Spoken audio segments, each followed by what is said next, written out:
Por supuesto que son todos exterminios terribles, Claro, ¿no? claro, pero por lo general las guerras mundiales nos impactan de una manera especial. Solamente en Potosí, la actual Bolivia, en el yacimiento para buscar plata, mientras eso estuvo en vigencia en la época colonial, se calcula que murieron ahí 8 millones de trabajadores indígenas. Porque para separar la plata del material estéril, de la piedra, de la tierra, se utilizaba mercurio, que en esa época se le decía azogue, y se hacían grandes piletones con mercurio, donde se arrojaba la piedra, la tierra, y eso separaba, pero se separaba porque obligaban a los aborígenes con las patas a mover todo eso en esos piletones, y no duraban más de 30 días, porque el mercurio es un veneno terrible que causa una muerte de muchísimo sufrimiento. 8 millones nada más que ahí en Potosí. Lo tenemos acá cerca, vale la pena visitar Bolivia, que es un país hermosísimo y contiene tanta historia, ¿no? Este es un dato interesante. ¿Qué pasaba con la esclavitud en otra época? Griegos, romanos tuvieron esclavos, los persas, todos tenían en la antigüedad. Pero los que tomaban prisioneros y los convertían en esclavos eran iguales que ellos. Acá, desde 1492, el tema de la esclavitud queda unido al color de la piel, queda como sinónimo de negro. Algunos hablan de resabios feudales, de resabios de la esclavitud. Yo diría que es el sistema capitalista que en esta etapa inicial que promueve la invasión europea, renace viejas instituciones como la esclavitud por conveniencia, en pos de su objetivo central, que es la multiplicación del beneficio. Ese es el objetivo central en el sistema capitalista. A eso se subordina absolutamente todo. La multiplicación del beneficio. ¿Había que renacer la esclavitud? La hacemos de nuevo. Tuvo gran rendimiento para ellos. ¿Acaso no hay trabajadores en la Argentina hoy en condiciones de esclavitud en determinados campos, en determinadas tiendas y talleres? En la misma capital, en Buenos Aires, talleres textiles, familias enteras sometidas a 12, 14, 16 horas y trabajando en el mismo lugar, donde duermen, donde comen. ¿Qué es eso? Capitalismo. En pos de su objetivo central, a lo cual todo se subordina.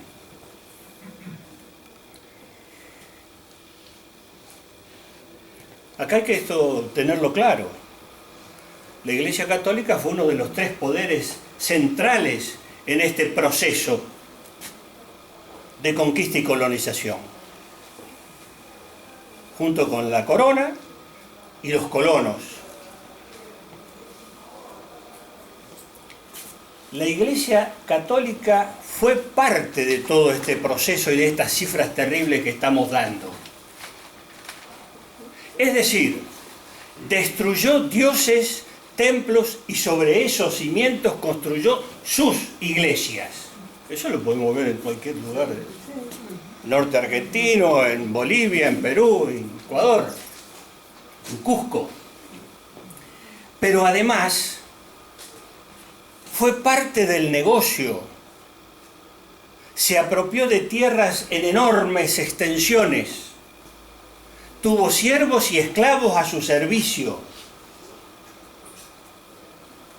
y mandó riquezas al Vaticano. Las cruzadas. Sí, el proceso anterior, pero fue parte de esa pérdida de los valores del cristianismo de los orígenes. Totalmente, olvidado. Cuando Constantino le dice, bueno, con esa táctica de decir, si no puedes vencer a tu enemigo, únete a él. Bueno, van a ser oficiales ustedes también, van a ser otra religión más admitida en el Imperio Romano, no van a ser más perseguidos. Se sale de las catacumbas, de los escondites, de ser la religión de los esclavos y de los más pobres y desesperados, para ser la religión del Estado. Y eso es religión con poder político y económico. Está claro, ¿no? Después cada uno puede creer lo que crea. Yo digo mi interpretación respetuosamente. ¿También se puede relacionar eso a la actualidad? Sí, sí, sí. Sí, sí. Y no hago el blanco solamente en una concepción religiosa, ¿eh? El conjunto, hoy en día, de las concepciones religiosas, tienen serios aristas muy filosas y dañinas, ¿no? Pero bueno. En caso, cuando dicen las reducciones, no, pero ahí se les enseñó a los indios a pintar, escultura, música. En realidad fue eso una culturación planificada. Lavarles la cabeza sobre la base de que eran formados en forma aislada para imponerles otras concepciones en donde siempre el guaraní, que es el caso típico, era un ser inferior. Eran considerados y tratados como niños. ¿Se entiende esto? Como niños. Por supuesto que hubo muchos que se escapaban a la selva y seguían haciendo su vida mientras pudieron. Pero los miles que fueron incorporados a las reducciones jesuíticas fueron parte de una aculturación, de un lavado de cerebro.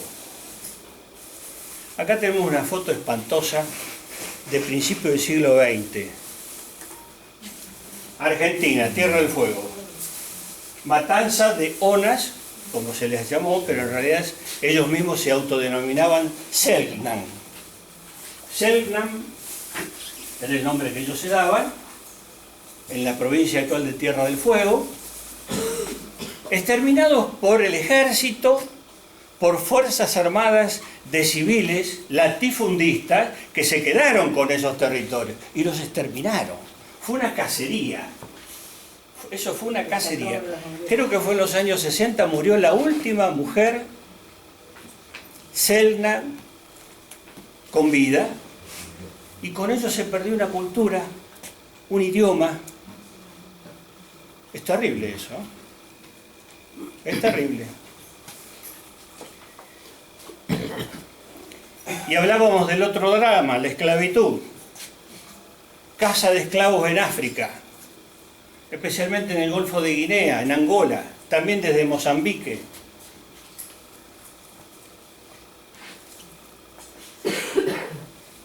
Desde que África, que tenía estados desarrollados, complejos de organización, de cultura, sufrió esta intervención europea, nunca más el continente africano levantó cabeza. Por eso tenemos que detener ese péndulo, pero en el momento que nos convenga, porque también se puede detener del otro lado. Después del genocidio espantoso del que fuimos partícipes en la guerra de la Triple Alianza contra el Paraguay, lo que era el Estado más avanzado de Sudamérica, nunca más levantó cabeza el Paraguay. ¿Qué es ahora el Paraguay? El reino del neoliberalismo y de la exportación de empleadas domésticas y de obreros en la construcción a los países, especialmente Argentina y Brasil. No hay que dejar pasar las oportunidades históricas, ¿eh? Porque puede ser el último tren. Acá tenemos otro diagrama, fíjense ustedes esto. Corte de un barco negrero, grabado 1822. Pensado todo milimétricamente para traer la mayor cantidad de esclavos desde el África al continente americano. Bueno, una frase de Alberdi, no sé si se lee, la leo en voz alta.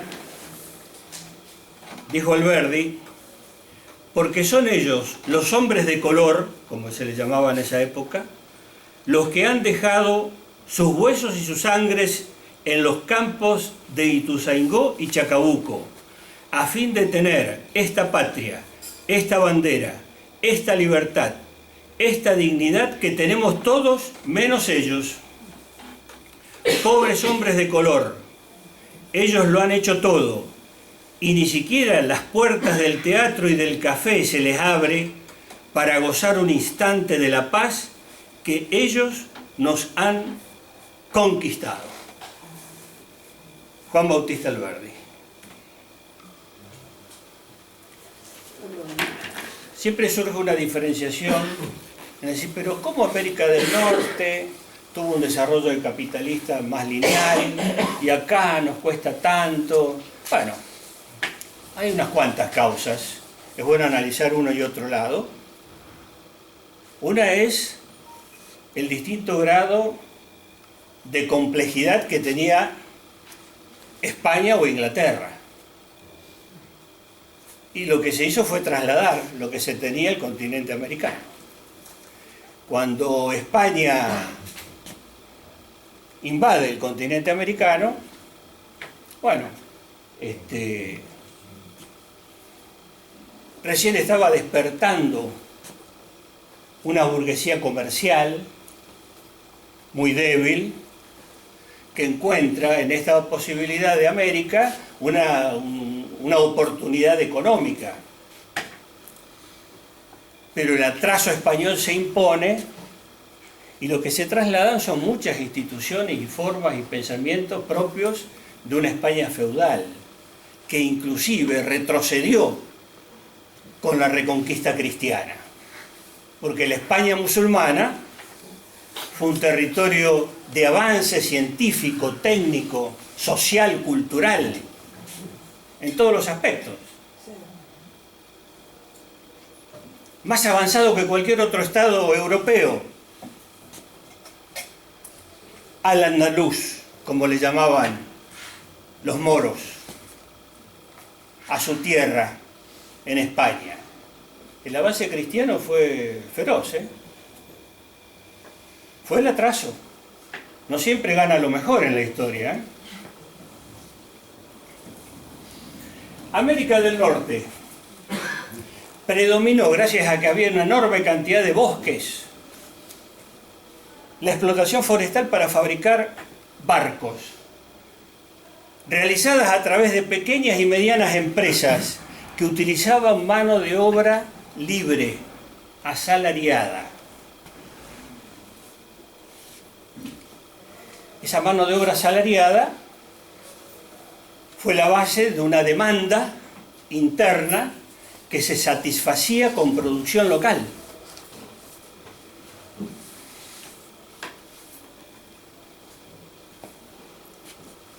Es decir, se fue gestando desde el vamos un mercado interno sólido, de consumidores, de pequeños propietarios, donde hubo un reparto de la tierra entre familias, no con mercedes reales hasta donde el caballo se moría cansado, no en grandes latifundios, sino en parcelas que la familia podía llegar a explotar. Reparto de la tierra, base entonces de un desarrollo capitalista al cual se opone cuando hay una división de la tierra en enormes extensiones y se crean sectores con enorme cantidad de riqueza. Bueno, este es un dibujito de primeras colonias, las 13 colonias. En el sur, Estados Unidos durante un periodo largo vivió con era un estado pero con dos sistemas, porque en el sur predominó una economía como la que existía acá, en la época colonial. Oligarquía en el sur, oligarquía terrateniente, basada en el trabajo esclavo, de exportación de materia prima a Inglaterra para la industria inglesa, para comprarle a Inglaterra todo lo demás, que fue el modelo que impusieron acá los terratenientes bonaerenses, ¿no?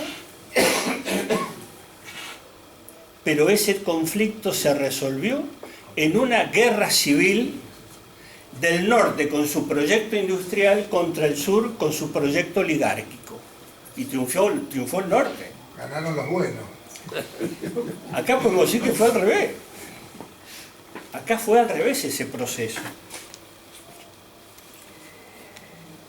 ¿Qué pasó en Latinoamérica? Vamos a mirarla ahora porque no sé. Dale.